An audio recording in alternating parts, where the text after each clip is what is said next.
ఇప్పుడే country delight app ని download చేసుకోండి. Download the country delight app now. ఈ మధ్య కాలంలో ఒక ఇన్ఫ్లుయెన్సర్ మన సంస్కృతి సాంప్రదాయాల్ని మనకి చూపిస్తున్నారని చెప్పొచ్చు. ఏ వీడియో పెడితే ఆ వీడియో మిలియన్ వ్యూస్ వస్తుంది. సతీష్ రామానుజన్ రైట్ నో సుమన్ టీవీలో ఉన్నారు.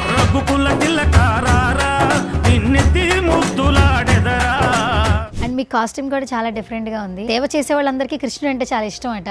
గుడికి వెళ్ళిన పంచి కట్టుకోవాలని ఎందుకు రూల్ ఉండేది అంటే అవి కట్ చేసి కుట్టరండి. ఇప్పుడు ఇవనేది కట్ చేయడం అనేది ఏది ఉండదండి ఇవి. సో దాని వల్ల కట్ చేసినవి కట్టుకుంటే దానికి విలువ లేదు. మీరు బాన్ బాటమ్ ఎక్కడ? బాగున్నది మొత్తం కర్ణాటకనండి. ఏం చదువుకున్నారు మీరు? హోటల్ మేనేజ్మెంట్ అండి. హోటల్ మేనేజ్మెంట్ కి ఇప్పుడు మీరు ఉన్నటువంటి స్పిరిచువల్ లైఫ్ కి ఏమన్నా సంబంధం ఉందా?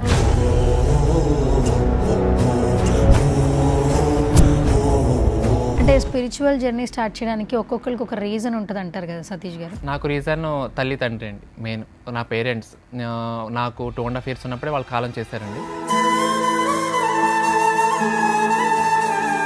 చిన్నప్పటి నుంచి కూడా నేను హాస్టల్లోనే పెరగడం అయింది.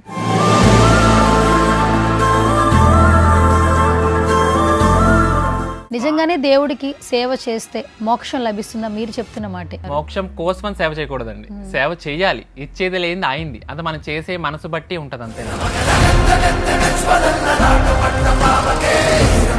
మీరు మారినప్పటి నుంచి ఇప్పటికి ఏం చేంజ్ జరిగింది మీ లైఫ్లో? ఒకటి జరిగిందండి. అది సిచ్యువేషన్ జరిగింది.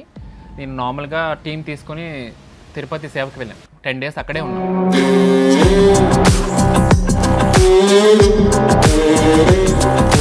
అంటే భగవద్గీత చదివితే మన నిజ జీవితంలో నిజంగానే మార్పులు వస్తాయంటారా? చదివితే రాదండి, చదివింది మనం పాటించాలి. మొన్న ఒక చిన్న బాబు అండి, అబ్బాయి పేరు తెలియదు నాకు, ఒకే మాట చెప్పాడండి, Bhagavad Gita is a manual of human life.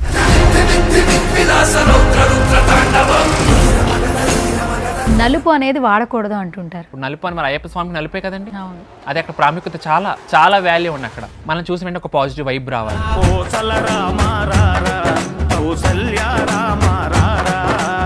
Hi hello నమస్తే, this is Suvarna. Welcome to Suman TV. ఈ మధ్య కాలంలో ఒక ఇన్ఫ్లుయెన్సర్ మన సంస్కృతి సాంప్రదాయాల్ని మనకి చూపిస్తున్నారని చెప్పొచ్చు. కేవలం సంస్కృతికి సంబంధించి కొన్ని కళలకు సంబంధించి వీడియోస్ చేస్తూ చాలా మంది ప్రేమను సంపాదించుకుంటూ ఉన్నారు. ఏ వీడియో పెడితే ఆ వీడియో మిలియన్ వ్యూస్ వస్తుంది. రీసెంట్ గా ఒక వీడియో 1 crore వీడియో దాకా వెళ్ళిందనమాట, వ్యూస్ అనమాట. సో రైట్ నాతో పాటు ఉన్నారు. స్పిరిచువల్ గా కావచ్చు, కృష్ణుని అభిమానించే ఒక సేవకుడిగా కావచ్చు, ఎంతో సేవ చేస్తూ ప్రతి ఒక్క కళని ముందుకు తీసుకొస్తున్నటువంటి influencer Satish Ramanujan right now Suman టీవీలో ఉన్నారు. సో ఆయనతో మాట్లాడదాం. ఆయనతో మాట్లాడి ఆయన జర్నీ ఏంటనేది ఆయన మాటలో అడిగి తెలుసుకుందాం. సో నమస్కారం సతీష్ గారు. First of all welcome to Suman TV. Thank you అండి. కర్ణాటకలో ఉంటారు. సో ఇంటర్వ్యూ అనగానే వెంటనే మా సుమన్ టీవీకి వచ్చినందుకు చాలా సంతోషంగా ఉంది. మీ రీల్సే కాదు, అంటే చాలా మందికి ఈ కాలం జనరేషన్లో ఉన్న వాళ్ళకి మన సంస్కృతి సాంప్రదాయాలు తెలియదు. ఇప్పటికీ ఫెస్టివల్స్లో మీరు చేసే సేవా కార్యక్రమాలు తెలియదు. అందుకనే మేబీ అనుకుంటా మీ ఇన్స్టాగ్రామ్ నుంచి చాలా మంది సేవ చేస్తున్న వాళ్ళు కావచ్చు, కళలను ఇష్టపడే వాళ్ళు కావచ్చు, ఎక్కువ మంది ఫాలో అవుతున్నారు.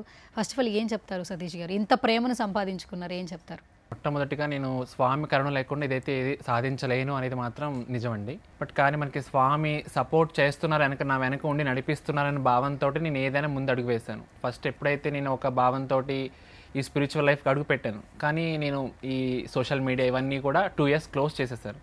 కానీ లేదు, 10 మందికి మీరు చేసింది తెలవాలి అని ఒక మాకు మార్గదర్శిగా నన్ను ఒక ఇన్ఫ్లుయెన్సర్, ఆయన కూడా మా ఊరు సైడే ఉంటారండి. సో ఆయన ఇన్ఫ్లుయెన్స్ త్రూ నేను ఒక అడుగు ఇలా ఇన్స్టాగ్రామ్ కానీ యూట్యూబ్ కానీ స్టార్ట్ చేయాల్సి వచ్చిందండి. సో అలాగా, కానీ దీనివల్ల ఇంత రీచ్ అయ్యి నేను ఇక్కడి వరకు వస్తానేది మాత్రం గ్రహించలేంది అది. బట్ కానీ నేనంటూ నమ్మేది ఆ స్వామి నా ఆయనకు ఉండి నడిపిస్తారు అనేది నమ్ముతున్నారు. ఓకే. అండ్ మీ కాస్ట్యూమ్ కూడా చాలా డిఫరెంట్గా ఉంది. అంటే సేవ చేసే వాళ్ళందరికీ కృష్ణుడు అంటే చాలా ఇష్టం అట. అంటే మీరు వేసుకున్న ఆభరణాల దగ్గర నుంచి అండ్ మీ కాస్ట్యూమ్ వరకు కూడా కృష్ణుడే కనిపిస్తూ ఉన్నాడు. అంటే అలా ఉంటారా ఏంటి అసలు?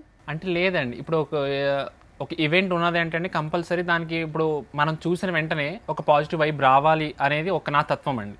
ఇప్పుడు ఇంటర్వ్యూ అని కాకుండా అండి, నేను ఎక్కడికి వెళ్ళినా కూడా ఇదే ఒక స్వామి ఎలాగైతే ఒక మన ఫ్యూచర్ మనకు పాస్ట్ ఎలా అయితే ఉండేదో ఒక సాంప్రదాయంగా ఉండేవారండి. ఇప్పుడైతే మనకి ఇవన్నీ వచ్చి ఒక గుడికి వెళ్ళిన పంచి కట్టుకోవాలని ఎందుకు రూల్ ఉండేది అంటే అవి కట్ చేసి కుట్టరండి. ఇప్పుడు ఇవనేది కట్ చేయడం అనేది ఏది ఉండదండి ఇవి. సో దానివల్ల కట్ చేసినవి కట్టుకుంటే దానికి విలువ లేదు. అవునా? అండి, విలువ లేదండి దానికి. ఎందుకంటే అది కట్ చేసి మళ్ళీ స్టిచ్ చేస్తారు, అందుకే అలా ఉండదు అనమాట అండి గుళ్ళకి కూడా. సో కానీ నేను ఇప్పుడు ఏ కార్యక్రమం చేసినా నేను ఇప్పుడు నా లైఫ్ అంతా కూడా ఇదే మూలంలో వెళ్తున్నానండి. ప్యాంట్ వేసుకోవడం కానీ ఆ మూమెంట్ అయితే ఎక్కడా లేదు. మరి ఇప్పుడు మీరు ధరించిన వస్త్రాలు ఏవి కట్ చేసిన వస్త్రాలు కాదు. ఎట్లా ఇప్పుడు మీరు ఆ కుర్తా పైజమా ఉంది, అప్పుడు కుర్తా పంచ ట్రెడిషనల్ మెయిన్ పంచ మెయిన్ అంటే నార్మల్ గా గుడికి వెళ్తే షర్ట్ లేకుండానే వెళ్తాం కదండి. Okay okay. సో నార్మల్ గా ఆ మూల చెప్తున్నాను. అచ్చా ఓకే. పంచ విషయంలో ఏంటంటే కొంచెం కట్ చేసింది కాకుండానే వేసుకునే తీరులో అయితే మీరు ఉన్నారైతే, అంటే అంత ఎవరు చెప్పారు అసలు మీకు? ఇట్లా తెలియదండి. నేను ఆఫ్టర్ కరోనానే నేను ఈ లైఫ్ స్పిరిచువల్ లైఫ్ అనేది స్టార్ట్ అప్ అయ్యానండి. కానీ ఏంటంటే నేను కరోనా అప్పుడు వెంకటేశ్వర స్వామి దగ్గర ఒక 1 వీక్ ఉన్నానండి తిరుమలలో.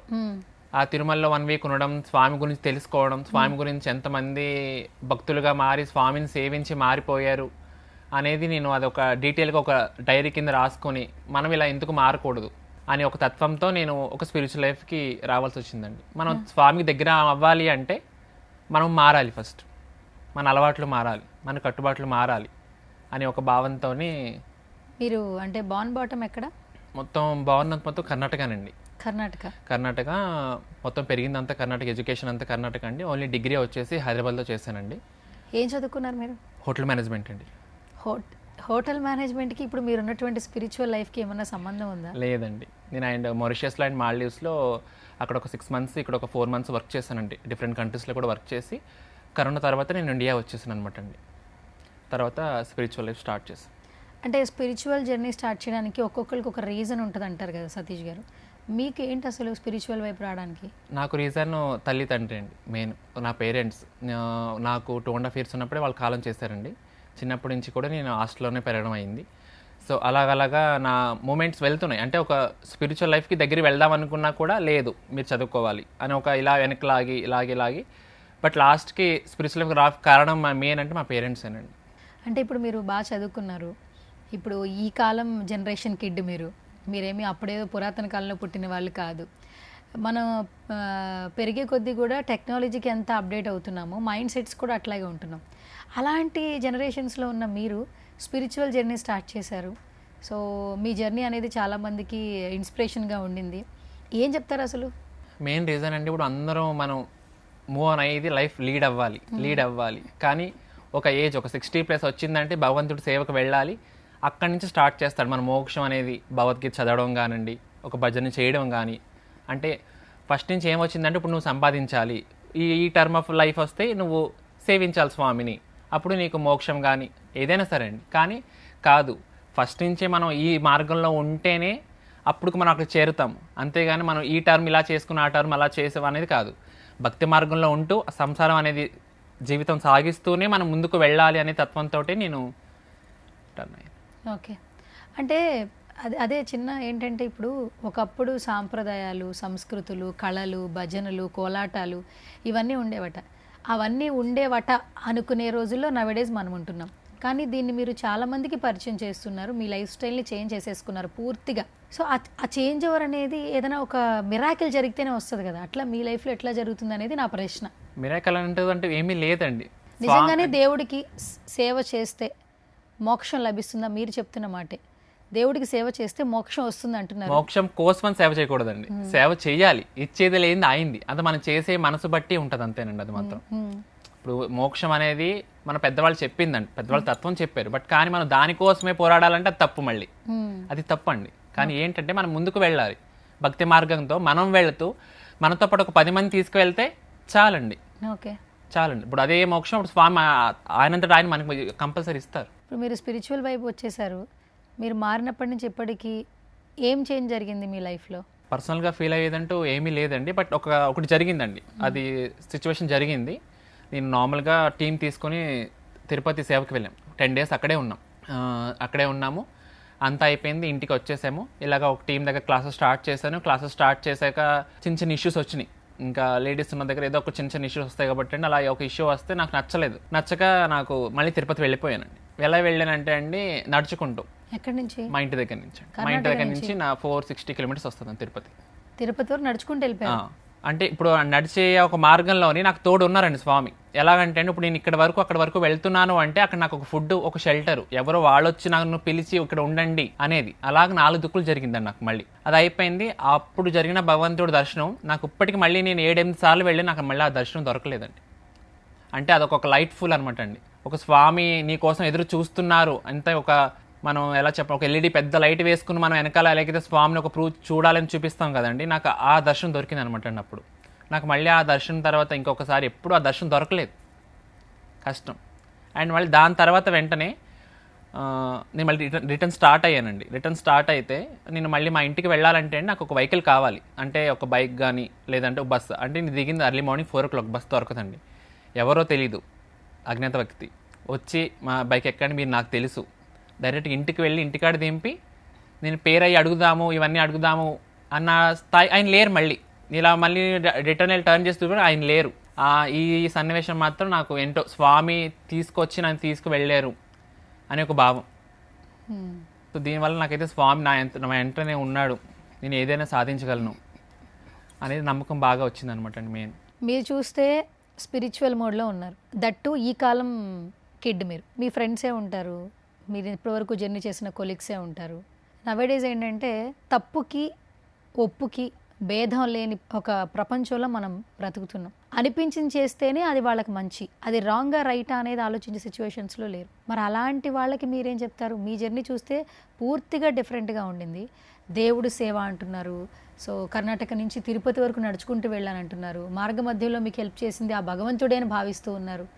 మీ ఐడియాలజీ ఇలా ఉంది, కానీ మీ చుట్టూ ఉన్న వాళ్ళ ఐడియాలజీ వేరుంది. ఏమన్నా చెప్పగలరా? ఇప్పుడు మీరే నన్ను కొలిక్ వీళ్ళు ఉన్నారు మీకు ఎలాగా అని చెప్పేసి, ఇప్పుడు చూడండి, ఇప్పుడు మనం ఒకళ్ళ నలుగురు ఒకే దారిలో వెళ్తే అది వేరే ఉంటుందండి. ఇప్పుడు ఎవరైనా సరే ఒకళ్ళు ఐటీ వెళ్తున్నారు, ఒకళ్ళు ఇలా వెళ్తున్నారు, ఒకళ్ళు ఇప్పుడు నేను ఈ మార్గం ఎంచుకున్నాను. అదే ఎవరైతే ఉన్నారు కొలీగ్స్, నువ్వు ఎందుకు ఇలా అయిపోయావు, క్వశ్చనింగ్ మీ అండి, నువ్వు ఎందుకు ఇలా అయిపోయావు, ఏంటి రీజన్ ఏంటి. కానీ ఎప్పుడైతే నేను ఇది స్టార్ట్ చేశాను ఈ లైఫ్, ఎప్పుడైతే ఈ కోలాటం అనేది, భజనం అనేది, లేడీస్తో కార్యక్రమం చేయించడం అనేది ఎప్పుడైతే ఆ స్టార్ట్అప్ అయినప్పుడు వాళ్ళకి అర్థమైంది, okay is enjoying in spiritual life, ఈ స్పిరిచువల్ లైఫ్లో తను ఆనందాన్ని కోరుకుంటున్నాడు, అలా తన లైఫ్ మలుచుకున్నాడు అనేది వాళ్ళకు ఒక అర్థమయ్యాకండి. సో వాళ్ళు కూడా వచ్చి నాతో పార్టిసిపేట్ చేయకపోయినా పర్వాలేదు, నాతో వస్తున్నారు, ఈవెంట్స్కి వస్తున్నారు అండి కొలీగ్స్ అనేవాళ్ళు, నాతో వచ్చి నాకు తోడుగా ఉంటున్నారు. సో వాళ్ళలో కొంచెం మార్పులు వస్తున్నాయి. ఇప్పుడు నార్మల్గా మనం ఎక్కడికైనా ఒక ట్రిప్కి వెళ్తే కంపల్సరీ ఏ సినిమా సాంగ్స్ ఆ సాంగ్ ప్లే చేసుకుందామా, ఏ సాంగ్ ప్లే చేసుకుందామా అని చూస్తామండి. ఎప్పుడైతే నా కొలీగ్స్ నాతో తిరుగుతున్నారో వాళ్ళు కూడా నాలాగా మారడానికి ట్రై చేస్తున్నారండి. సో నాలా మారడానికి మొత్తం నాలా పూర్తిగా కాకుండా అట్లీస్ట్ కొంచెం ఒక భక్తి మార్గంగా, ఓకే దేవుడు ఉన్నాడు, స్పిరిచువల్గా వెళ్ళొచ్చు మనం కూడా, అటు వాళ్ళు జాబ్ చేసుకుంటూ ఇటు నాతో ఈవెంట్స్కి ఒక రావడం. బట్ నాకేంటంటే అలా నలుగురిని మార్చుకున్నా సరిపోతుంది. నాకు నలుగురు మార్చుకుంటే రేపొద్దున వాళ్ళ పిల్లలు మార్చుకుంటారు అనే తత్వం అనమాట. అంటే ఇప్పుడు మీరు పూర్తిగా స్పిరిచువల్గా మారిపోయారు. మీ డైలీ రొటీన్ లైఫ్ ఎలా ఉంటుంది? నార్మల్ రొటీన్ ఏంటంటే నాకు ఓన్లీ గ్రానీ ఉన్నారండి ఇంటికాడ, నాన్నమ్మ గారు ఒకటే ఉంటారు. నేను ఫస్ట్ ఈ లైఫ్ అడుగు పెట్టినప్పుడు నేను చిన్నజీర రాష్ట్రం దగ్గరికి వచ్చారండి విజయవాడ. నార్మల్గా ఆయన పంచ సంస్కారం చేస్తారండి, మరి మీకు ఐడియా ఉందో తెలియదండి.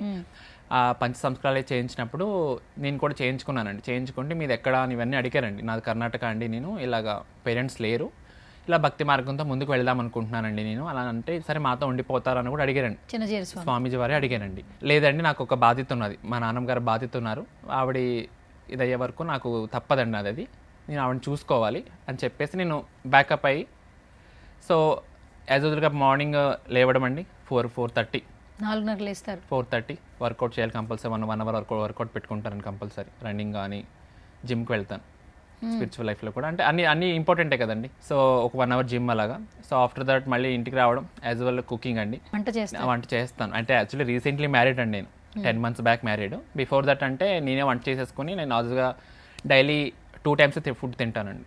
అంటే ఇంకా మార్నింగ్ 10 కల్లా ఫుడ్ తీసుకొని క్లాసెస్కి వెళ్ళిపోతానండి. ఒక 5 classes అంటే 5 villages తిరిగేసి 2 wheelers మీద ఒక 50 kilometers అనమాట అండి. ఒక 10 kilometers దగ్గర ఒక క్లాసు, ఒక 10 kilometers దగ్గర ఒక క్లాసు, అలా ఒక్కొక్క టీం చేసుకుంటూ ఆ టీమ్స్ కవర్ చేసుకుని మళ్ళీ ఈవినింగ్ వచ్చి యాజ్ యూజువల్గా కుకింగ్, మళ్ళీ అదే యాజ్ యూజువల్గా ఫుడ్ తీసుకోవడం అండి.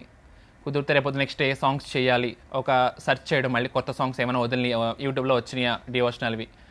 అంటే ఇప్పుడు ఉన్న కాలానికంటే స్లోగా ఉన్న పాటలు ఎవరికి నచ్చు, లైక్ నార్మల్గా మనం నిదానంగా చేద్దాము వయ్యారంగా అంటే లేదండి. ఇప్పుడు అందరికీ ఒక మసాలా కావాలి కంపల్సరీ అండి. ఇప్పుడున్న యూత్కి ఏంటి ఎవరికైనా సరే ఒక మసాలా ఆ మసాలా లేకపోతే ఏముందులే వీళ్ళది స్లోగా చేస్తారు అన్న తత్వం అయిపోయింది కదండి. అలా కాకుండా అన్ని రకాలుగా ఉండాలి, నేను తీసుకువెళ్ళాలి, అలా ఇలా రొటీన్ లైఫ్లో అలా ఆలోచించుకుంటూ ఒక భక్తి మార్గంగా ఎక్కువ వీలు దొరికితే జపం చేసుకుంటూ హరే కృష్ణ హరే రామ మంత్రం చేసుకుంటూ అండి ఇంకా అలా లైఫ్ తీసుకెళ్తూ ఉంటాం.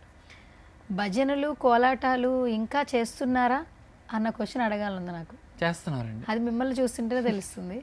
కర్ణాటకలోనైనా లేదా వేరే ప్రాంతాల్లో కూడా జరుగుతాయి అండి. ఇప్పుడు నేను మామూలుగా అయితే కర్ణాటకలో మొత్తం ఒక 800 మంది నేర్పించానండి ప్రస్తుతానికి. మీరా? నేను ఒక్కడినే. సో ఇప్పుడు అలా ఒడిస్సాలో కూడా స్టార్ట్ చేస్తానండి. ఒడిస్సాలో ఇప్పుడు ఒక టీం 50 మంది అయ్యారనమాట అండి. సో అలా ఒడిస్సాలో నేర్పిస్తున్నాను. ఇప్పుడు నెక్స్ట్ మన తెలంగాణ భద్రాచలంలో కూడా స్టార్ట్ చేస్తున్నానండి. నెక్స్ట్ మంత్ స్టార్ట్ చేస్తున్నాను. సో ఏంటంటే అండి వాళ్ళకి నేను చేసేది ఇప్పుడు అందరూ నేర్పిస్తున్నారండి, ఎవరు నేర్పించట్లేదు. ప్రతి దిక్కున ఒక్కొక్క ఊర్లో ఒక్కొక్క రకంగా నేర్పిస్తున్నారు. ఇప్పుడు మనది ఏంటంటే ఇప్పుడు నేను చేసేది అక్కడ ఫీల్ అవుతానండి. ఇప్పుడు శిష్యులు ఇప్పుడు నేను ఇక్కడ ఉన్నాను అంటే నా శిష్యులు వెళ్ళి నేర్పిస్తున్నారు వేరే దిక్కున, అలా నడుస్తుంది బయట. బట్ అలా కాదండి, ఇక్కడ నేనే వెళ్ళి నేర్పాలి అని ఒక భావం అండి. ఎందుకంటే నాకు కావాలండి అక్కడ ఆ ఆనందం పొందడానికి నాకు కావాలి, నేర్పించడం ఇంపార్టెంట్ కాదండి అక్కడ. నాకు ఆనందం నేను సేవించాలి, స్వామిని నేను సేవించి ఆ సేవించిన తత్వం వాళ్ళకి చెప్పాలని మెయిన్ తపన. సో ఆ తపనతో ఎక్కడా కూడా నేను వేరే వాళ్ళు మీరు వెళ్ళండి లేదండి. శిష్యులకు వెళ్ళమంటే వెళ్తారు, ప్రాబ్లం లేదండి. కానీ ఏంటంటే నాకు నేనే వెళ్ళాలి, ఆ తత్వం నాకు కావాలి తప్ప. ఎందుకంటే ఇప్పుడు భగవంతుడిని సేవించాలని తపన ఉన్నది నాలో. ఇప్పుడు నేర్పించాలి అంటే అది వేరే ఉంటుందండి. సేవించడం వేరే, నేర్పించడం వేరే. సేవిస్తూ నేర్పించాలనేది తత్వంతో నేనే వెళ్ళి ప్రతి ఊరు. ఇప్పుడు ఒడిస్సా అంటే మామూలు విషయం కాదండి. 2 nights 1 day జర్నీ అండి ఇప్పుడు మా కర్ణాటక నుంచి. సో కానీ ఏంటంటే వెళ్ళి నేర్పాలి, చెయ్యాలి, వాళ్ళని చెందాలి. ఏంటంటే వదలకూడదు ఎవరో అయితే. ఇప్పుడు ఫస్ట్ టీం ఉందండి, అది వదలలేదండి అని. అలా అని ఇప్పుడు 28వ టీం ఉందండి, దాన్ని వదలలేదు. ఏంటంటే వదిలేస్తే వాళ్ళు వదిలేస్తారండి. మనం కంటిన్యూగా నెలకొకసారి నేను వస్తున్నాను అంటే, గురువు గారు వస్తున్నారు అంటే భయంతోటి అయినా వాళ్ళు ప్రాక్టీస్ చేసి నాకు చూపించడానికి రెడీగా ఉంటారు. ఇప్పుడు భజనలు కోలాటాలు చాలామందికి నేర్పిస్తున్నారు అంటున్నారు. మీ వీడియోస్లో చూస్తే ఆల్మోస్ట్ చాలామంది ఫీమేల్స్ ఉంటున్నారు. ఓకే, అంటే ఇప్పటికీ ఫీమేల్స్ ఇంట్రెస్ట్ చూపిస్తున్నారా ఇలాంటివి? అందరూ డ్యాన్స్ నేర్చుకోవాలి, యాక్టింగ్ వైపు వెళ్ళాలి, ఇంకొక ఫీల్డ్ సెలెక్ట్ చేసుకోవాలి. బట్ ఇలాంటి పరిగెడుతున్న టైంలో భజనలకి కోలాటాలకి ప్రాముఖ్యత ఉండే ఆడపిల్లల్ని చూస్తున్నారా? మెయిన్ బాగా కరెక్ట్ క్వశ్చన్ అండి. ఏంటి తెలుసా అండి, ఇప్పుడు ఇందులో మెయిన్ వాళ్ళ లేడీస్ స్వార్థం కూడా ఉందండి. ఏంటంటే ఇప్పుడు అప్పుడు నేను చెప్పే కొన్ని పల్లెటూరులో చిన్న వయసులోనే పెళ్ళిళ్ళు అయిపోయి కూడా ఉన్నారండి చాలామంది. కొన్ని ఆనందాలు వాళ్ళు పొందలేదండి. భర్త, పిల్లలు, 4 గోడలు, అంతే అండి. అదే అయిపోయింది అప్పుడు లేడీస్. ఒకప్పుడంటే అదే కదండి. ఇప్పుడైతే మన ఈ సిటీ లైఫ్ అయితే వేరే, బట్ అక్కడైతే ప్రజెంట్ అదే జరుగుతుందండి ఇప్పుడు కూడా. నేనేంటంటే వాళ్ళని బయటికి తీసుకురావాలి, ప్రపంచాన్ని చూపించాలి మెయిన్. అండ్ ఇంకోటి, వాళ్ళు ఇందులో వచ్చాక ఆనందంతో వాళ్ళు రెడీ అవుతున్నారండి. నేనేమనేది మీరు రెడీ అయ్యేది ఒక కృష్ణుడి కోసం సాంప్రదాయంగా. ప్రతిది పిన్ టు పిన్ చెప్తానండి, పిన్ టు పిన్. మీరు ఇలా రెడీ అవ్వండి, ఇలా రెడీ అయితేనే స్వామికి ఇష్టం అలా ప్రతిదీ చెప్తాను. వడ్లాన్ని పెట్టుకోవాలి, మీరు ఏజ్ గురించి ఆలోచించద్దు, ఏజ్ ఏదైనా పర్వాలేదు, మీరు పెట్టుకోవాలి, కంపల్సరీ పెట్టుకోవాలి. మీరు అది పెట్టుకుంటేనే అక్కడ మీరు ఏం చేస్తున్నారనేది అందరికి ఒక యూనిక్ స్టైల్ కావాలి. అంటే అందరూ చేస్తున్నారు, మంద వేరే ఉండాలి. సో వాళ్ళని బయటకు తీసుకురావడం మెయిన్ తత్వం అండి. లేదు వద్దు, 4 గోడల మధ్య వద్దు. కానీ ఇప్పుడు వాళ్ళు చాలామంది ఇలా బయటకు వచ్చి చేసి, తిరుపతిలో మేము చేసినప్పుడు ఇవన్నీ ఏంటంటే వాళ్ళ ఆనంద భాషలు అనమాట అండి. మేము ఎక్కడో 4 గోడల మధ్యలో ఉండాలండి, మీ వల్ల, కేవలం మీ చెప్పిన వల్ల కాబట్టి మేము ఇలా బయటకు వచ్చాము. అదే ఇప్పుడు మా హస్బెండ్తో వస్తే ఇవన్నీ చూడలేము మేము. వస్తారు, అడవిగా దర్శనం చేసుకుంటాము, సరే వెళ్ళిపోతాం నడవండి అంటారు, పిల్లలు అందరూ ఉంటారు. బట్ అలా కాదండి, మీతో ఉంటే మేము అన్నీ తెలుసుకోగలుగుతున్నాం, అన్నీ తెలుసుకోవచ్చు అని మెయిన్ లేడీస్లో ఆ మూమెంట్ నేను మోటివ్ చేయడం అండి మెయిన్. ఇప్పుడు ఇక్కడ నేర్చుకున్నారంటే మేము ఎందుకు నేర్చుకోకూడదు అని అక్కడ ఇంకొకటి రెడీ అవుతున్నారండి పక్కనే. ఇప్పుడు పక్కనే ఒక 2 కిలోమీటర్లు ఉందంటే ఇంకో 2 కిలోమీటర్లు ఇంకో టీం 30 మంది అయిపోతున్నారండి. ఇక్కడ 30 మంది అయిపోయారంటే అక్కడ ఇంకో 30 మంది రెడీ అయిపోతున్నారండి. ఏంటంటే మేము కూడా చెయ్యాలి, మనం ఇలా ఉండకూడదు, మన ఊరికి అంటే మెయిన్ ఇప్పుడు మనం ఉన్న విలేజ్కి కూడా పేరు వస్తుంది కదా, మనం కూడా పేరు తెచ్చుకోవాలి అని ఒక తపన ప్రతి లేడీస్లో కూడా తపన ఉందండి. ఆ తపన లేకపోతే నేను నేర్పించలేనండి. ఇప్పుడు మీరు స్టార్టింగ్లో ఏదైతే అన్నారో 1 crore views అని, ఆ సాంగ్ నేను నేర్పలేదండి వాళ్ళకి. అది కొత్తగా అప్పుడే రిలీజ్ అయిందనమాట అండి. ఆ సాంగ్ కూడా డైరెక్ట్గా నేను చేస్తుండే చూస్ చేశారు అంతవరకే అండి. ఆన్ ద స్పాట్ నా పిల్లల్ని ఇప్పుడు నా శిష్యులు ఎవరైతే ఉన్నా నేను అలా ముందుకు తీసుకెళ్ళాలంటే ఆపకూడదండి, ఇక్కడ ఆపకూడదు. అంటే పాటలు ఏం చెప్పినా ఎన్ని చెప్పినా కూడా చేస్తారండి, చేస్తారు, చెప్పకుండా కూడా వాళ్ళు రెడీ చేయాలండి. ఇప్పుడు రేపు ఇంకో కార్యక్రమం వెళ్తామండి, అక్కడ వాళ్ళు ఆ సాంగ్ చేయమంటారు, అంతే కదండి. వీళ్ళకి తెలియదు, నాకు తాళం తెలుసు కాబట్టి డైరెక్ట్గా ఆన్ ద వే ఆ స్పాట్ చేయాలి మనం అన్న ఒక వాళ్ళకి ఇంప్రెషన్ తీసుకురావాలని చెప్పి ఇప్పుడు అందులో ఆ సాంగ్లో మిస్టేక్స్ ఉన్నాయండి. ఎందుకంటే అందరూ నన్నే చూస్తున్నారు, కానీ జనం దాన్ని గ్రహించకుండా. బట్ సాంగ్ హైలైట్ ఉంది, నేను కొంచెం హెవీ స్పీడ్గా చేశాను. దానికి కూడా బ్యాడ్ కామెంట్స్ అని కంపల్సరీ వచ్చినాయండి చాలా. కంపల్సరీ. బట్ నేను లైక్ కౌంట్ చేయలేదండి. ఏంటంటే సరే మంచి తీసుకుని మంచి తీసుకుంటారో, లేని వాళ్ళు లేదు, అది వాళ్ళ ఇష్టం అండి. నేను పెట్టాక ఇంక మన ఇష్టం లేదంటే ఇంక అది మనం ఎవరిని క్వశ్చన్ చేస్తే సరిపోం కదండి ఇంకా. సో వదిలేసాం. ఈ వీడియోస్ అన్ని మీరే అప్లోడ్ చేసుకుంటారా? అండి. హ్యాష్ ట్యాగ్ అదంతా ఒకసారి వీడియో ప్లే చేయాలనుంది నాకు. నేను ఒకసారి ప్లే, ఎందుకంటే 1 crore వ్యూస్ అంటే నార్మల్ విషయం కాదు యాక్చువల్లీ. చాలా మంది స్టేటస్లు పెట్టారు, నేను కూడా ఈ మధ్య కాలంలో చూసాను. ఒకసారి వీడియో ప్లే చేస్తాను. ఓకే.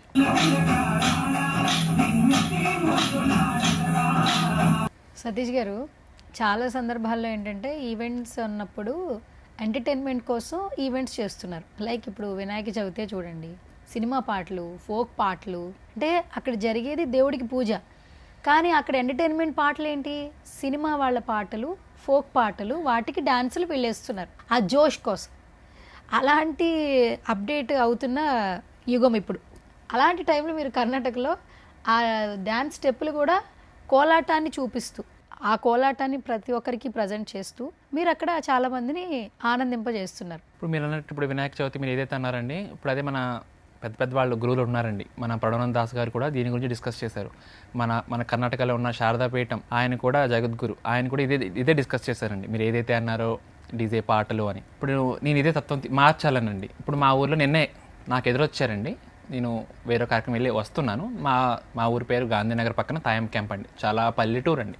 ఓకే, 50 ఇల్లు ఉంటాయంటే అంతేనండి. అది వాళ్ళు డీజే పెట్టలేదండి. వాళ్ళు ఆశ్చర్యపోయాను. నేను నార్మల్గా డ్రమ్ సెట్ పెట్టుకున్నారు, చేస్తున్నాను. ఒక అందంగా అది వెళ్ళిపోతుంది. డీజే పెట్టింది వేరే అయిపోతుందని, డ్రమ్ సెట్ పెట్టింది వేరే అయిపోతుంది. నేను మా ఊరి నుంచి 25 కిలోమీటర్లు కారటిగన్ ఉందండి. కారటిగన్ ఒక తాలూకు. 40 మందిని తీసుకెళ్ళండి. ఇదే వినాయకుడు ఊరేగింపండి, డీజే లేదండి. సాంగ్స్ పెట్టుకొని ఒక 2 కిలోమీటర్స్ అండి, నిమజ్జనం చేసేది.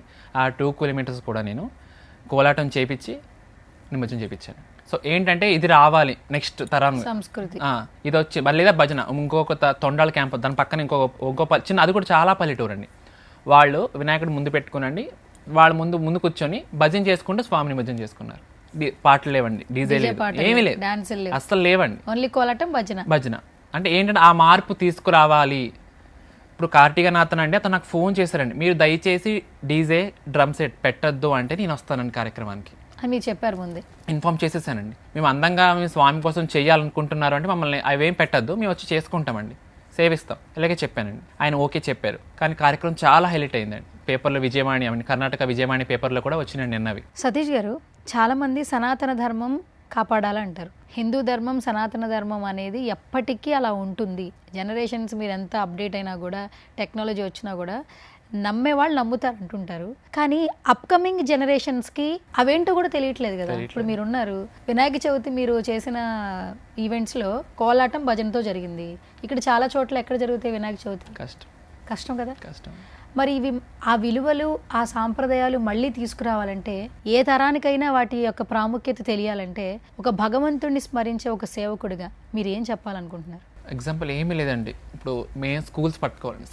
స్కూల్స్ ఎడ్యుకేషన్ దగ్గర అవేర్నెస్ క్రియేట్ చేయాలా? కంపల్సరీ అండి. ఏంటంటే ఇప్పుడు మా ఊర్లో ఎడ్యుకేషన్ దగ్గర ఏం చేస్తున్నారంటే, ఎవ్రీ సాటర్డే ఒక భగవద్గీత క్లాస్ కర్ణాటకలోనా జరుగుతున్నాయండి. అదే కర్ణాటకలో బళ్ళారి ఉందండి. బళ్ళారిలో వాళ్ళు క్లాసెస్ ఎలా కండక్ట్ చేస్తున్నారు అది నాకు తెలియదు, కానండి ప్రతి పిల్లలు కూడా విష్ణు సహస్రం చూడకుండా చెప్తున్నారండి. అది సంస్థ పేరు విశ్వాస్ అనే సంస్థ అండి. తమిళనాడు, బెంగళూరు మొత్తం సంస్థ గురించి మనం సెర్చ్ చేస్తే మొత్తం మనకు వచ్చేస్తుంది లైవ్ అది. సో వాళ్ళు పిల్లలండి, స్కూల్ పిల్లలు. సో ఇలా అవేర్నెస్ తీసుకొస్తాయండి. కంపల్సరీ హిందూ ధర్మం ఎక్కడికి వెళ్ళదండి. ఇప్పుడు మేము ఏదైతే భగవద్గీత అన్నాను కదండి, దాన్ని ఇప్పుడు మళ్ళీ నేను మొన్న అక్కడ కృష్ణుడు పాత ఆలయం అనమాట అండి, ఎప్పుడో కట్టారు. అది నాకు తెలియదండి. మా ఊరు దగ్గరే 25 కిలోమీటర్స్ ఏమో అంతేనండి. అది మొన్న వెళ్ళానండి నేను. అది చూసాక నాకు అనిపించింది, ఓకే భగవద్గీత మొన్న అక్కడ తాళాలతో చేపించారండి. 18 అధ్యాయాలు 20 నిమిషాలు ఒక పాట కింద ఒకళ్ళు రచించారు. ఆ రచించిన దానికి మేము తాళం చేసి అలా ప్రతి ఒక్క ఈవెంట్లో ఫస్ట్ అది స్టార్ట్ చేయాలి. అలా అటు భగవద్గీత కూడా మనం ముందుకు వెళ్తుంది. సో ఇప్పుడు ఇలా స్కూల్ ఎలాగైతే అవేర్నెస్ పెట్టారండి, ఇలా మనం ఒక సిటీస్లో కూడా ఒక్క వారానికి ఒక్క రోజు 1 అవర్ పెడితే చాలండి. వారానికి 1 అవర్ పెడితే అదంత పెద్ద లాస్ కాదనుకోండి. ఎడ్యుకేషన్ సిస్టమ్ ఎవరైతే ఉన్నారో 1 అవర్ ఒక భగవద్గీత క్లాస్, ఇక్కడ చాలా మంది తెలుసండి, పెద్దవాళ్ళు ఉన్నారు, వాళ్ళందరినీ తీసుకొచ్చి ఒక క్లాస్ పెట్టిస్తే అండి, పిల్లల్లో అవేర్నెస్ వచ్చిందంటే ఆటోమేటిక్గా ఇంట్లో పరిస్థితులు కూడా మారిపోతాయండి. అంటే భగవద్గీత చదివితే మన నిజ జీవితంలో నిజంగానే మార్పులు వస్తాయంటారా? చదివితే రాదండి, చదివింది మనం పాటించాలండి. ఇప్పుడు మొన్న ఒక చిన్న బాబు అండి, అబ్బాయి పేరు తెలియదు నాకు, రీసెంట్గా తను వెళ్ళాడండి, తను హిందీ అబ్బాయి, ఇస్కాన్ టెంపుల్. ఆ అబ్బాయి ఒకే మాట చెప్పాడండి, Bhagavad Gita is a manual of human life. చూడండి ఆ వర్డ్ ఎంత దూరం వెళ్తుంది చూడండి అది. కానీ మన వాళ్ళు ఎలా పెట్టేశారండి, పూర్వీకులు ఫస్ట్ నుంచి కూడా, పూర్వీకులు అంటే మన గ్రాండ్ పేరెంట్స్, ఓకే ఆ ఏజ్ వచ్చాక మనం భగవద్గీత ముట్టుకోవాలి అని పెట్టేశారు. ఇప్పుడు అలా లేదు చూడండి, సనాతన ధర్మం ముందుకు వెళ్తుంది చూడండి. ఆ పిల్లోడు ఒక చెప్పిన ఆ లైన్ అది అందరూ గుర్తుపెట్టుకుంటే అండి మనం చాలా దూరం వెళ్ళొచ్చండి. మాన్యువల్ ఆఫ్ హ్యూమన్ లైఫ్ అండి, అది లైఫ్ ఎలా వెళ్ళాలి అని చెప్పేది ఒక సిద్ధాంతం భగవద్గీత అనేది. మనం ఎక్కడ ఒక క్యాస్ట్ ఫీలింగ్, ఎక్కడ ఏ ఫీలింగ్, ఎక్కడ మనవాళ్ళు, ఎక్కడ పగవాళ్ళు, అంతా మొత్తం అర్థం ఉంది కదండి అందులోని. భగవద్గీతని పట్టుకోమని ఎందుకు చెప్తారు అంటే అండి, అది వే ఆఫ్ లైఫ్, అంతేనండి, వే ఆఫ్ లైఫ్. ఇప్పటికీ భగవద్గీతని చదివే వాళ్ళు, పాటించే వాళ్ళు ఉన్నారంటారా? ఎంత పర్సెంటేజ్ ఉన్నారు? అంటే ఓన్లీ సనాతన ధర్మాన్ని ఇష్టపడే వాళ్ళు కాకుండా, హిందూ ధర్మాన్ని ఆ ప్రాముఖ్యతని తెలుసుకునే వాళ్ళు కాకుండా మిగతా ఎంత పర్సెంటేజ్ పీపుల్ భగవద్గీతని స్మరిస్తున్నారు అంటే అండి, ఇప్పుడు మనకి మంత్లీ 2 ఏకాదశులు వస్తాయండి. సో ప్రతి ఏకాదశికి గుడిలో ప్రతి ఏకాదశికి ప్రతి రామాలయం కానీ, కృష్ణాలయం, ఏ ఆలయం అయినా సరే భగవద్గీత పారాయణం చేస్తున్నారండి. జరుగుతున్నాయి, మా సైడ్ అయితే జరుగుతున్నాయండి, రామాలయంలో జరుగుతున్నాయి. ఇప్పుడు నాకు తెలిసిన ఒక ఆవిడ ఉన్నారండి, ఆవిడ పేరు రామలక్ష్మి. ఆవిడ నాకు భగవంతుడు ఇచ్చిన తల్లి. శ్రీనివాసుడికి బకుళమాత ఎలాగైతే తోడై పెళ్లి చేశారో, ఆవిడ నాకు తోడై నా పెళ్లి ఆవిడ జరిపించారండి. అలాగా ఆవిడ మేము పేరు బకుళమాత అని పెట్టుకున్నాను నేను కూడా. ఆవిడ 200 టీంలు నేర్పారండి భగవద్గీత, ఏమీ తీసుకోకుండా. బస్సులకి వెళ్ళి వాళ్ళు వచ్చి తీసుకెళ్ళి వాళ్ళు వచ్చి చెప్పించుకోవాలండి. అలా 200 టీంలు అండి ఆటే పక్కన మొత్తం. అలా చేసి ఇప్పుడు వెళ్తే వాళ్ళు ప్రతి ఏకాదశికి మేము చేస్తున్నాం అమ్మగారు అని అంటారండి ఆవిడతోటి, మేము మర్చిపోలేదు. సో ఏంటంటే ఇప్పుడు అది ఇంకా ముందుకు వెళ్ళాలి అంటే అండి, మెయిన్ అదే చెప్తాను కదండి, ఎడ్యుకేషన్లకు రావాలండి ఇది. సతీష్ గారు, స్పిరిచువల్గా జర్నీ స్టార్ట్ చేసిన వాళ్ళు చాలా నమ్మకాలు పెట్టుకుంటూ ఉంటారు. ఒక పని చేసేటప్పుడు, ఏదైనా ఫుడ్ తినేటప్పుడు, ఈవెన్ ఒక బట్టలు వేసుకునేటప్పుడు కూడా ఆచితూచి ఈ రోజుకి ఈ బట్టలే వేసుకోవాలి అని ఆలోచిస్తుంటారు. ఎక్కువగా తెలుపు దుస్తులు ధరిస్తూ ఉంటారు. నలుపు అనేది వాడకూడదు అంటుంటారు, అది శుభసూచకం కాదు అని. కానీ కమింగ్ టు సెలబ్రిటీస్, వేరే ఫంక్షన్స్ చూడండి, బ్లాక్ అనేది అట్రాక్టివ్గా ఉంటుందని బ్లాక్ వేసుకుంటూ ఉంటారు. ఇది ఎంతవరకు నమ్మొచ్చు? నిజంగానే నలుపు అనేది మనకంత పాజిటివ్ వైపు తీసుకురాదా? మీ ఒపీనియన్ ఏంటి అసలు? నలుపు అనేది పాజిటివ్ వైపు రాదండి, దానికి నేను ఓకే చెప్తాను. ఎందుకంటే కానీ నలుపు తీసివేస్తాను కూడా లేదండి. ఇప్పుడు నలుపు అని మరి అయ్యప్ప స్వామికి నలుపే కదండి. అవును, అది అక్కడ ప్రాముఖ్యత చాలా వాల్యూ ఉంది అక్కడ. కానీ ఇప్పుడు వైట్ అనేది ఎందుకంటే అండి, ఇప్పుడు నేను ఎక్కువ వైట్ ధరిస్తానండి. నార్మల్గా నేను ఎక్కువ వైట్, ఈవెంట్స్ ఉంటేనే కలర్. మనం చూసిన వెంటనే ఒక పాజిటివ్ వైబ్ రావాలండి, మనం వేసిన ప్లెయిన్గా ఉండాలి. సో అది చూసిన వెంటనే పాజిటివ్ వచ్చేస్తుందండి ఆటోమేటిక్గా. వాళ్ళు ఎంత కోపంగా ఉన్నా, వాళ్ళు వేరే మూడ్లో ఉన్నా, ఒకవేళ చూసిన వెంటనే ఆ వైట్కి మనం పెట్టుకున్న ఒక బొట్టు ఏదైనా సరే ఆ పాజిటివ్ వైబ్ కంపల్సరీ తీసుకొస్తుందండి. సో బ్లాక్ అంటే నేను కూడా నా ఫేవరెట్ బ్లాకేనండి, కానీ ధరించను తక్కువ. బట్ మనం ఒక ఎగ్జాంపుల్గా ఉన్నప్పుడు మన ఇష్టాలను కూడా ఆపుకోవాలండి. ఇప్పుడు నేను ఒక ఎగ్జాంపుల్గా అందరికీ మారాలనుకున్నప్పుడు కొన్ని మార్చుకోవాల్సిందిగా నేను కూడా అండి. బట్ ఒక అయ్యప్ప స్వామి ఈవెంట్ ఉంటే మాత్రం నేను బ్లాక్ వేసుకుంటాను. ఆ ఈవెంట్కి వెళ్తున్నాను కంపల్సరీ బ్లాక్ వేసుకుని వెళ్తానండి. సో ఇప్పటివరకు మీరు చాలా మంది గ్రూప్స్ని రెడీ చేశారన్నారు, ఎస్పెషల్లీ ఆడపిల్లలు ఉన్నారు, భజనలు, కోలాటాలు చేస్తూ ఉన్నారు. అంటే వాళ్ళకి ఎలా మీరు నేర్పిస్తారు? అంటే ఒక పర్టికులర్ టైం ఉంటుందా? దానికి ఏమైనా ఛార్జెస్ ఉంటాయా? ఎట్లా ఉంటాయి? నేనంటే ఇప్పుడు ఒక టీం దగ్గర అండి, ఇప్పుడు డిస్టెన్స్ అండి నాకు 25 కిలోమీటర్స్ అంటే 1200 తీసుకుంటున్నానండి. 40-50 ఉంటే 2000 తీసుకుంటున్నాను. ఇప్పుడు ఇలా ఓడిస్తే అయితే 3000 తీసుకుంటున్నానండి. మంత్లీ కాదండి, 1 ఇయర్కి. సంవత్సరానికి 2000 తీసుకుని ట్రైనింగ్ ఇస్తున్నారా? చెప్తా అదే కదండి. నాకు కావాల్సింది ఏంటంటే అండి, ముందుకు వెళ్ళాలండి వీళ్ళు. ఇప్పుడు నేను వాళ్ళకి ఎలా అంటే అండి, ఇప్పుడు 30 క్లాసులు అండి, 30 క్లాసులు అంటే నేను 30 రోజులు చెప్పేయచ్చు. అలా చెప్పనండి, నేను 30 క్లాసులు నెలకు 2 సార్లు వెళ్తాను నేను మానేస్తే వాళ్ళు మానేస్తారండి. ఇప్పుడు నేను మానేస్తాను అనుకోండి, వాళ్ళు మానేస్తారు. ఇంకెక్కడ ఉందండి విద్య? వాళ్ళు బయటికి రారు. అయిపోయింది, మేము నేర్చేసుకున్నాము, మేము ఇంట్లో కూర్చుంటాం. ఇంకా లేదు, వదలకూడదు. సో వాళ్ళ దగ్గర ఒకేసారి ఫీజు తీసుకుంటాను. ఆ ఫీజు తీసుకున్నదే కనీసం 1 సంవత్సరం గెంటుతాను. సో వాళ్ళకి ఆ ఫీజు అంత ఇవి అనిపించదండి. ఇప్పుడు నా తత్వం ఏంటంటే, ఇప్పుడు నేను ఒక హోటల్ మేనేజ్మెంట్ స్టూడెంట్, ఇప్పుడు నాకు ఈజీగా ఒక 2 lakhs పే చేస్తాను నేను బయటకు వెళ్తే ఇప్పుడు నా సర్టిఫికేట్స్ తీసుకుని. బట్ కాదండి, అదన్నీ ఎందుకు వదిలేశానండి? సనాతన ధర్మం ముందుకు వెళ్ళాలి, ఇలా ఒక స్పిరిచువల్ లైఫ్లో అడుగు పెట్టానని వదిలేశానండి. మళ్ళీ అదే డబ్బు ఆశించి మంత్లీ ఇంత తీసుకుని అక్కడ నాకు గుర్తింపు ఏముందండి? ఇంకేం ఉండదు కదండి. ఇప్పటి వరకు మీరు ఏ కార్యక్రమాలు చేశారు? అంటే ఈ సేవ చేసే క్రమంలో ఏ కార్యక్రమాలు చేశారు మీరు? ఎక్కువ ప్రోగ్రామ్స్ అంటే నార్మల్గా ప్రతి వినాయక చవితికి వెళ్తామండి, వినాయకుడు ముందు చేయడం, లేకపోతే ఇలాగా ఊరేగింపు అవి చేస్తామండి. కానీ తక్కువ, ఇప్పుడు ఊరేగింపు అవి కూడా కొంచెం తక్కువ అండి. బట్ ఎక్కువ అంటే అమ్మవారి దసరాలో బాగా అండి. దసరా బాగా ఎక్కువ. ఎక్కడ చేస్తుంటారు? ఇప్పుడు అదే నేను ఎక్కడైతే కర్ణాటకలో ఉన్నా, కర్ణాటకలో మార్నింగ్ ఈవినింగ్ కూడా ప్రోగ్రామ్స్ ఫిక్స్ అయిపోతాయండి మాకు. ఇంకా మార్నింగ్ ఈవినింగ్ ప్రతి వాళ్ళు ఇష్టపడతారండి. ఓకే వీళ్ళు వస్తే ఒక కళ నిలబడుతుంది అంటే ఇప్పుడు కళను పిలుస్తాను వాళ్ళు పోషించాలి కదండి. ఇప్పుడు మేము వెళ్ళేము అంటే అండి మేము మా లేడీస్ అందరూ కూడా సేవా భావంతోనే వస్తారండి. ఎవ్వరు కూడా ఒక రూపాయి తీసుకోవాలన్న భావంతో రారు. వాళ్ళు అందంగా ప్రేమతో ఒక బొట్టు పెడితే చాలంటానండి నేను కూడా అంతేనండి. నేనంటే ఒక కార్యక్రమం వెళ్తే నేను ఇంత ఒక పేమెంట్ నాకు ఒక్కడికే తీసుకుంటానండి. నేను తీసుకుంటాను. వాళ్ళకంటూ ఒక సేవాభావంతో రావాలని ఏ టీం అయినా సరే అలాగే చెప్పి దసరాలో బాగా ఎక్కువ కార్యక్రమం చేపిస్తానండి. దసరాలో అయితే మళ్ళీ మనకి ఇలా తిరుపతిలో బ్రహ్మోత్సవాలు ఇంకా ఎక్కువ వెళ్ళలేదండి. అమ్మవారి బ్రహ్మోత్సవాలు, అమ్మవారి తెప్పోత్సవాలు కింద తిరుచానూరులో, గోవిందరాజు బ్రహ్మోత్సవాలు, అప్లైగుంట బ్రహ్మోత్సవాలు, మళ్ళీ ఇంకోటి గరుడోత్సవం కొండపైన స్వామివారి ప్రతి పౌర్ణానికి గరుడోత్సవం చేస్తారు కదండి. ఆ గరుడోత్సవం కూడా చేసాము. అరుణాచలం ఒకటి కార్యక్రమం చేసామండి లాస్ట్ ఇయర్ నవంబర్లోని, కార్తీక మాసంలోని. ఆఫ్టర్ నా మ్యారేజ్ 9th మ్యారేజ్ అయిందండి. November 9th, November 26th నేను 300 మందిని అరుణాచలం తీసుకెళ్ళి ఒక ఈవెంట్ కింద ప్లాన్ చేసి 300 మంది కూడా ఒకే 4 లైన్ల కింద ప్రిపేర్ చేసుకుని అందరినీ కూడా 14 కిలోమీటర్లు అక్కడ ఏజ్ 20 నుంచి 65 వరకు ఉన్నారు. వాళ్ళందరూ కూడా 14 కిలోమీటర్స్ కోలాటం చేశారు. అది బాగా హైలైట్ అయిందండి. అక్కడ పేపర్స్లో కూడా బాగా వచ్చింది. ఈ కార్యక్రమం నాకు చేయడానికి భవదీయం అనే ఒక సంస్థ అది వైజాగ్లో ఉందండి. వాళ్ళు బాగా సపోర్ట్ చేశారండి. అరుణాచలం కార్యక్రమం కానీ ఇంకోటి కాళహస్తిలో ప్రోగ్రామ్ చేసామండి శివరాత్రికి 3 రోజులు. ఆ కార్యక్రమం చేయడానికి మాకు కారణం కూడా భవదీయం సంస్థ అండి. మాకు ఈ తిరుపతి ప్రోగ్రాం గట్రా రావడానికి కారణం కూడా ఓ రకంగా భవదీయం సంస్థ అండ్ ఇంకోటి అన్నమాచార్య సేవా ట్రస్ట్ అని అన్నమయ్య వంశీకుల ద్వారా కూడా వచ్చిందండి. మళ్ళీ అక్కడ మేడం గారు సునీత అని చెప్పేసి మేడం గారు అండి అన్నమాచార్య ప్రాజెక్ట్కి డైరెక్టర్ ఆవిడ వైజాగ్ అండి. ఇన్స్టాగ్రామ్లో ఆల్మోస్ట్ ఒక 1 lakh దాటిపోయారు కదా సబ్స్క్రైబర్స్. ఎన్ని సంవత్సరాల నుంచి రన్ చేస్తున్నారు మీరు? 3 years నుంచి. 3 years నుంచి. ఎట్లా అనిపిస్తుంది అసలు? ఎందుకంటే ఆ ప్లాట్ఫామ్ ద్వారానే ఈరోజు మీరు ఇక్కడ సుమన్ టీవీలో కూడా ఉన్నారు. నేను ఒకటే చెప్తానండి ఏంటంటే అండి నాకు ఇంతమంది ఫాలో అవుతున్నారంటే అందులో అందరూ పెద్దవాళ్ళు అండి. లైక్ చాలా పెద్ద వయసు వాళ్ళు, చిన్నవాళ్ళు తక్కువ. ఇప్పుడు మనకి పిల్లలకి ఇన్స్టాగ్రామ్ అంటే ఇలాంటివి కొంచెం తక్కువే. వాళ్ళ వ్యక్తిత్వం వేరే ఉంటుంది. కానీ నా సబ్స్క్రైబర్స్ ఎప్పుడు ఏ రోజు కూడా నాకు లైక్ చేయండి, షేర్ చేయండి, ఏ రోజు కూడా నేను ఎప్పుడు స్టోరీ కూడా వేయలేదండి నేను. కానీ వచ్చినాయండి, అంతవరకు వచ్చినాయండి. నిజంగా వాళ్ళ సపోర్ట్ లేకపోతే నేను ఇక్కడ వరకు రాను. కానీ నిజంగా చెప్తాను వాళ్ళందరికీ నేను ఇప్పుడు సుమన్ టీవీ ద్వారాగా చాలా థ్యాంక్స్. మన ఇన్స్టాగ్రామ్ వాళ్ళకి ఏంటి, యూట్యూబ్ వాళ్ళకి ఏంటండి, ఏమండి మీ ఈ వీడియో ఫుల్ పెట్టండి మాకు అని రిక్వెస్ట్ కూడా వస్తాయండి మాకు యూట్యూబ్ నుంచి కూడా. మళ్ళీ యూట్యూబ్లో ఎంతమంది సబ్స్క్రైబర్స్ ఉన్నారు? 1,50,000 అండి. యూట్యూబ్ ఎప్పుడు స్టార్ట్ చేశారు? యూట్యూబ్ కూడా సేమ్ అండి, ఒకేసారి 3 years బ్యాక్ అండి. 1,50,000. ఇప్పటివరకు ఎన్ని వీడియోలు చేసి ఉంటారు? ఇప్పుడు అందులో యూట్యూబ్లో 500+ పెట్టానండి వీడియోస్. మీరే ఎడిటింగ్, మీరే అప్లోడింగ్ ఎవరైనా చేస్తారు? లేదండి, నేనే చేసుకుంటానండి మొత్తం మీరే. ఎలా నేర్చుకున్నారు? యూట్యూబ్ ఉంది కదండి నేర్చుకోవడానికి కూడా. అక్కడ అందులోనే చూసి నేర్చుకున్నారా? ఓకే. సరే, ఇప్పటి వరకు బాగా రీచ్ అయిన వీడియో ఏంటి యూట్యూబ్లో? మీకు మంచి వ్యూస్ తీసుకొచ్చి మంచి పేమెంట్ తీసుకొచ్చిన వీడియో ఏంటి? రఘుకుల తిలకరారా. అదే కదా, అదే సాంగ్ అండి. ఓకే. దీనికంటే ముందు వీడియో అంటే అండి ఒక 5 million దాకా వెళ్ళింది రీచ్. 5 million? 5 million అండి. అది ఇటు ఇన్స్టాగ్రామ్లో అటు యూట్యూబ్లో కూడా అండి.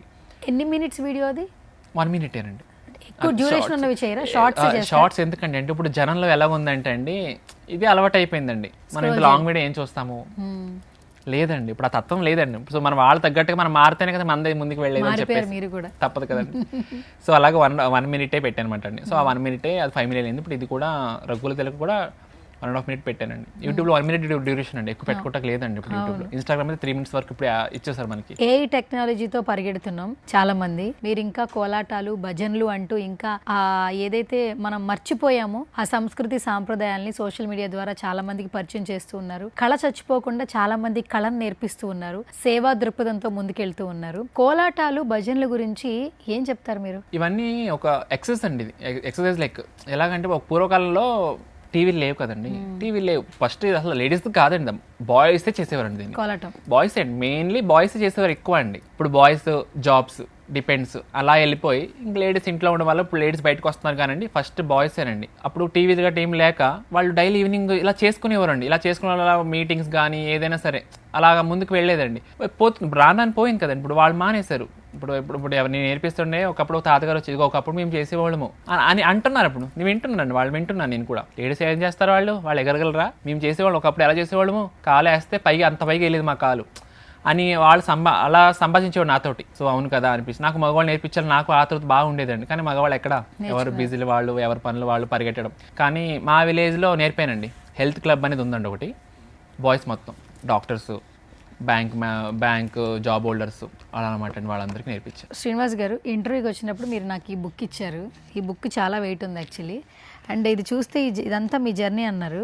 ఇది ఆల్మోస్ట్ అంటే ఎక్కడెక్కడ ఏం ప్రోగ్రామ్స్ చేశారు అవన్నీ ఇక్కడ నోట్ చేసుకుని ఆ మెమరీస్ని మీరు కలెక్ట్ చేసుకున్నారా అండి? మొత్తం ఎన్ని ఇవంతా మొత్తం కలిపి ఒక 150 పేజెస్ ఉన్నాయా? 160 దాకా అందులో అంటించినండి. ఇంకా అంటించలేని ఇంకా 100 పైనే ఉంటాయండి. అంటే ఒక 500 ప్రోగ్రాముల దాకా చేసి ఉంటారు. ఒక 250 అంటే 250 దాకా చేసి ఉంటారా? ఓకే, ఎక్కడెక్కడ ఏం చేశారు ఏంటనేది ఇక్కడ అంతా నోట్ చేసుకున్నారు. పేపర్లో పడిన పింగ్స్ అని. రీసెంట్లీ నాకు మళ్ళీ వైజాగ్ వాళ్ళ ద్వారాగా లాస్ట్ పేపర్ ఒక్కసారి తీయండి. లాస్ట్ పేపర్ లాస్ట్ నుంచి లాస్ట్ అదొక్కసారి. ఇదా? నంది తెలుగు వెలుగు సాహితీ వేదిక. అది నంది అవార్డు కింద వాళ్ళు ఇచ్చారండి మనకు. మీకా? నంది అవార్డు కింద వైజాగ్ వాళ్ళు విజయవాడలో ఇప్పించారన్నమాట. తెలుగు వెలుగు సాహితీ వేదిక వాళ్ళు. ఓకే, అది రీసెంట్లీ ఈ లాస్ట్ ఇయర్లోనే అయిందండి. అది కూడా ఈ బుక్ మొత్తం ఫుల్ఫిల్ చేయాలన్నా ఇంకా మెమరీస్ అన్ని కలెక్ట్ చేసుకోవడం కోసం ఇదంతా కాదండి. ఇప్పుడు మనం ఏం చేసామని మనకి రేపున్న రోజు మనం ఎవరు ఉంటామో ఎవరికి తెలియదండి. రేపు పొద్దున్న తరానికి కావాలంటే ఏదో ఒకటి ప్రూఫ్ ఉండాలి కదండి. సో అలా ఉంటుంది ఎప్పటికైనా అని చెప్పేసి అలా ఒక క్రియేట్ చేసుకుని ఎన్ని చేసాము. ఇప్పుడు మనకి తిరుపతి వెళ్తున్నాను అంటే మనకి ఏమైనా కార్యక్రమం మీరు ఏం చేసారో అని అడుగుతారు కంపల్సరీ అండి. మనకు ప్రూఫ్ చూపించాలి కదండి.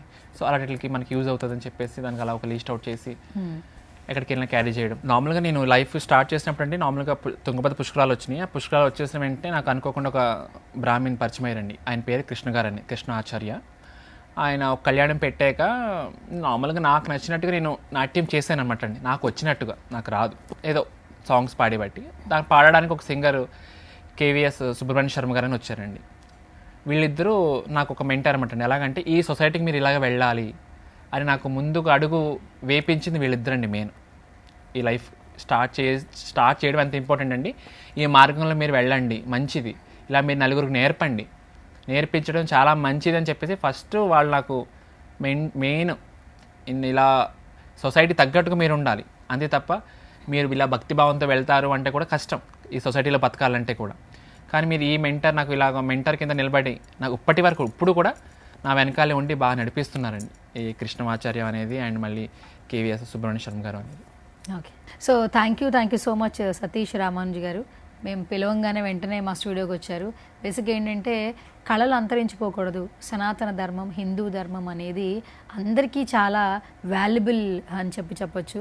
బట్ ఇప్పుడు నవేడేస్ ఏంటంటే ఆ పదాల గురించి కూడా ఎవరికి అర్థం తెలియదు. ఈ టైంలో కూడా పరిగెడుతున్న టైంలో technology, digital media, social media, ఈ కాలంలో మనం పరిగెడుతున్న టైంలో మీరు కళలకి ఇంపార్టెన్స్ ఇస్తూ కృష్ణుని నమ్ముకుంటూ సేవ చేస్తున్నారు. ఎంతోమందికి ఆ సేవా దృక్పథం ఇస్తున్నారని చెప్పొచ్చు. కర్ణాటకలో ఉన్న, ఒడిస్సాలో ఉన్న ఎన్నో పర్ఫార్మెన్సెస్ చేసి ఎంతోమందిని స్పిరిచువల్ వే తీసుకెళ్తూ ఉన్నారు. ఇంకా మీరు ఏదైతే అనుకుంటున్నారో అవన్నీ కూడా సక్సెస్ఫుల్గా ముందుకెళ్ళాలని మా సుమన్ టీవీ నుంచి మనస్ఫూర్తిగా కోరుకుంటున్నాము. Thank you so much for coming once again. ఫైనల్గా మా సుమన్ టీవీ ఆడియన్స్కి ఏమైనా చెప్తారు? మెయిన్ నన్ను ఇక్కడి వరకు తీసుకొచ్చింది మీరండి. నార్మల్గా నేను గమ్ముని ఫస్ట్ టైం అండి, నాకు తెలీదు. కానీ మీరు ఇలా పిలిచారు, ఇలా వెళ్ళాలి అనుకుంటున్నాను, ఇంకా ఎవరికి ఇన్ఫార్మ్ చేయలేదండి. నేను తక్కువ, మా సిస్టర్స్ కూడా నిన్నే చెప్పానండి. సో ఇలాగా పిలిచినందుకు నేను చాలా థ్యాంక్స్ చెప్తున్నాను.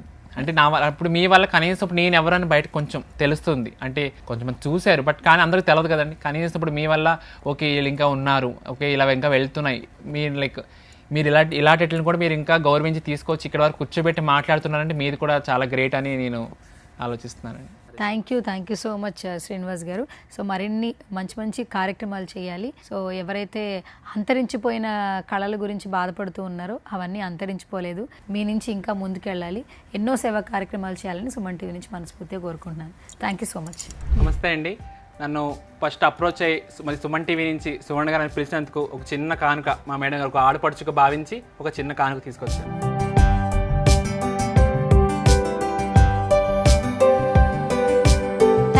Thank you so much.